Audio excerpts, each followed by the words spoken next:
धौलाई विधानसभा आसन में कांग्रेस के उम्मीदवार ध्रुवज्योति पुरकास्त की भी लोग काफी चर्चा कर रहे हैं, क्योंकि इस क्षेत्र में कांग्रेस के उम्मीदवार भी विजयी हो सकते हैं। लोगों की चर्चा जोरों पर है। उन्नयन प्रगति की धारा तथा परिवर्तन की धारा को सामने रख लोग कांग्रेस दल के उम्मीदवार को भी विजयी कर सकते हैं। अपने मतदान के बाद परिवार सदस्यों की मौजूदगी में ध्रुवज्योति पुरकास्त ने कई पहलुओं पर आलोकपात किया। সকাল আমার সেন্টারে আমি ভোট দিয়েছি আমার ফ্যামিলিকে নিয়ে এসে, আর আমি চাই যাতে শান্তিপূর্ণভাবে ইলেকশনটা সম্পন্ন হোক। এই সেন্টারটা আমাদের খুব শান্তিপূর্ণ, যা আমরা গত কয়েক দশক থেকে আমরা ভোট দিয়ে যাচ্ছি, কিন্তু কোনোদিন এখানে কোনো নমুনার ঝামেলা দেখতে পাই। আমাদের এখানে যারা পার্টির লোক, বিভিন্ন পার্টির লোক আছে, কিন্তু এখানে কোনোদিন কোনো ঝামেলা হয় না।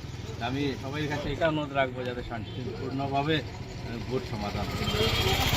আমি পুরা দলাইবাসীকে অনুরোধ জানাবো যে প্রত্যেক ভোটারকে, নতুন ভোটার বা যারাই আছে সবাইকে আমি অনুরোধ জানাবো যে বিবেক বিবেচনা করে মানে ভোটটা দেওয়ার জন্য, যাতে একটা পরিবর্তন আসে। আমি বিভিন্ন জায়গায় গিয়েছি, কালকে রাতে 3টা-4টা পর্যন্ত আমরা আমাদের ওয়ার্কের সাথে কথা বলেছি। সবাই একটা জিনিস বলছে, দাদা এবার একটা পরিবর্তন হবে।